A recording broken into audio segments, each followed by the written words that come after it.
Hello everyone. In this lecture I am going to discuss how to find out highest normal form in a given relation. In this relation some functional dependencies are given and candidate key is also given. क्योंकि अगर candidate key नहीं दी होती है then we have to first find out candidate key, then we check for normal forms, right? So according to the candidate key we can identify that what are the prime attributes. तो यहाँ पर candidate की है CE, उसके according prime attributes क्या होंगे? CE होंगे, क्योंकि जिन एट्रीब्यूट्स से मिलकर कैंडिडेट की बनी होती है वो हमारे प्राइम एट्रीब्यूट्स होते हैं और बाकी के जो भी एट्रीब्यूट्स होते हैं उनको हम नॉन प्राइम एट्रीब्यूट्स बोलते हैं.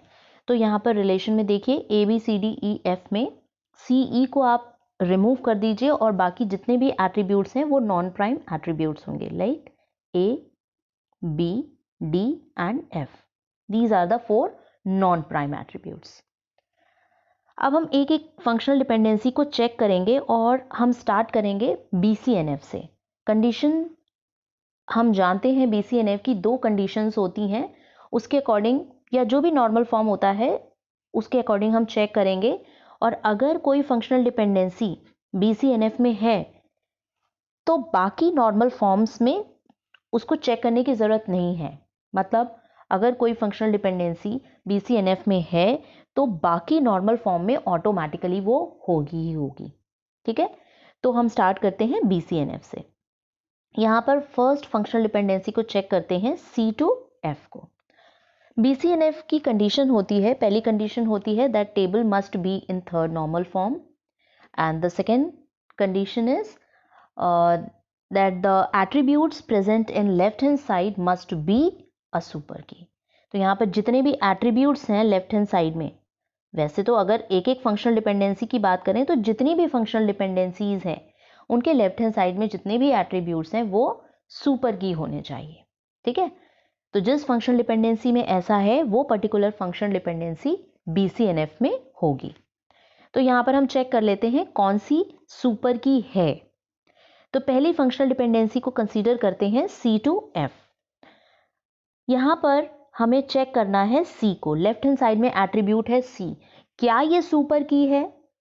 वैसे तो डायरेक्टली देखकर समझ में आ रहा है, क्योंकि कैंडिडेट की अगर आपकी CE है तो सुपर की में या तो इसके इक्वल एट्रीब्यूट होने चाहिए CE या फिर इससे ज़्यादा एट्रीब्यूट्स होने चाहिए. तो C सुपर की नहीं होगी. दूसरा मेथड है, अगर आप चेक करना चाहते हैं then you have to find out the closure of C and the closure would be C itself due to reflexivity, and with the help of this functional dependency we can derive F also, and no other attributes we can derive. So this is the closure set of C. So we can definitely say that we are not deriving all the attributes with the help of C. That is why C is not a super key. And if C is not a super key, then definitely this functional dependency is not in BCNF. Correct? This is not in BCNF. If this functional dependency is not in BCNF, then we have to now check for third NF. Right? So for third NF, we have to check that particular table is in second normal form, and the second condition is there should be no transitive dependency, right? So we'll check for transitive dependency. Now, what is transitive dependency? Transitive dependency is all about non-prime attribute. Means we have to check that non-prime attribute is dependent on another non-prime attribute or not. If this condition is existing, then there is a transitivity, or you can say transitive dependency, right? तो कोई भी non prime attribute किसी दूसरे non prime attribute से derive नहीं होना चाहिए, उस पर डिपेंडेंट नहीं होना चाहिए.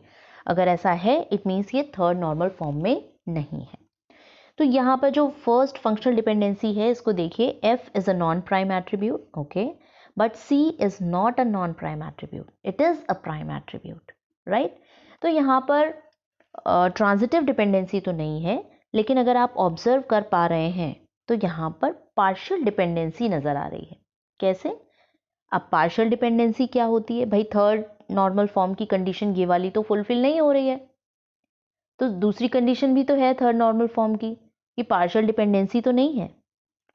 मीन्स सेकेंड नॉर्मल फॉर्म में है या नहीं है, तो उसको चेक करने के लिए हम पार्शियल डिपेंडेंसी चेक करेंगे। पार्शियल डिपेंडेंसी क्या होती है?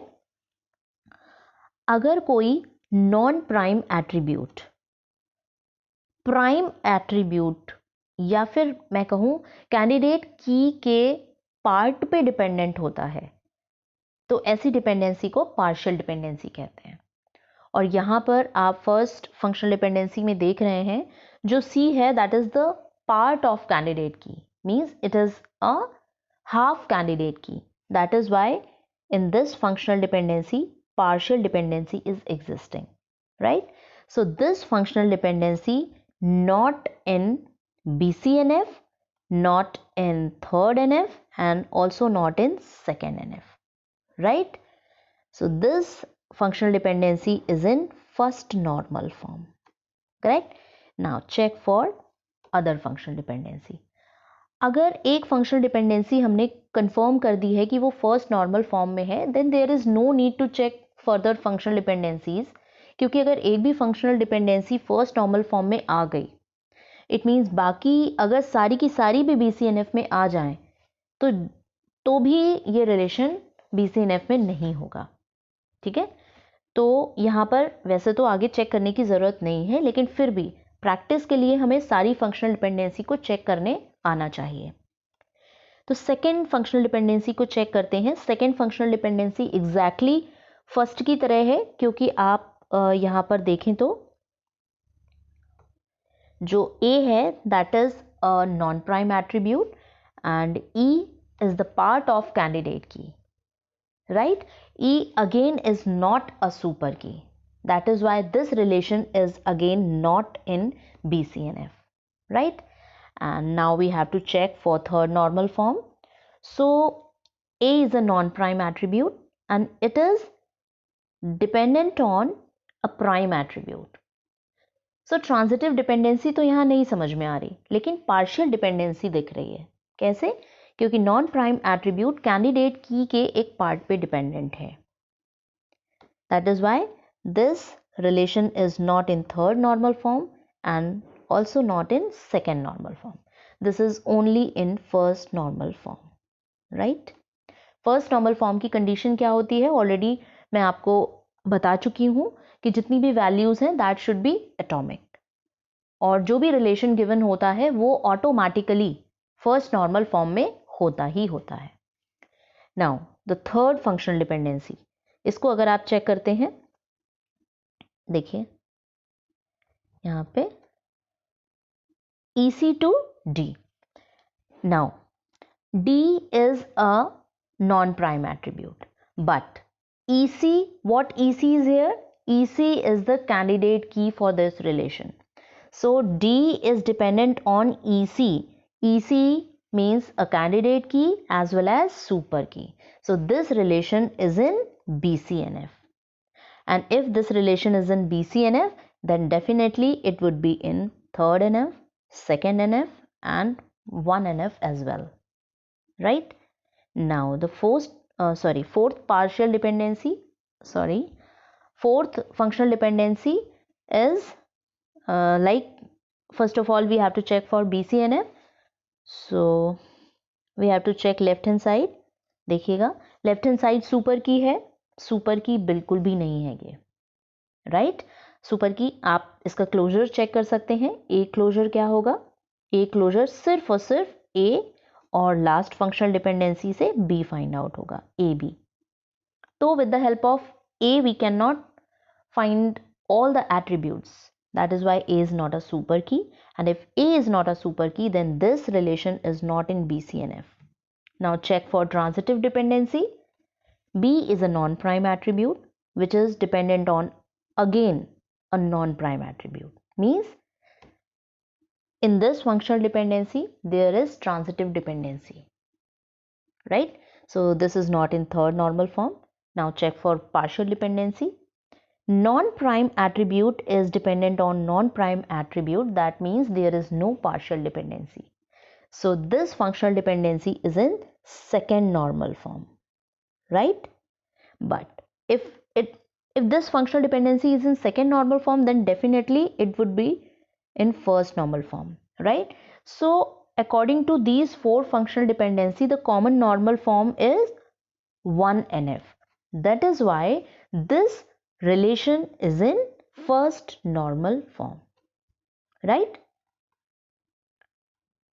First normal form, correct? That's all. Thank you.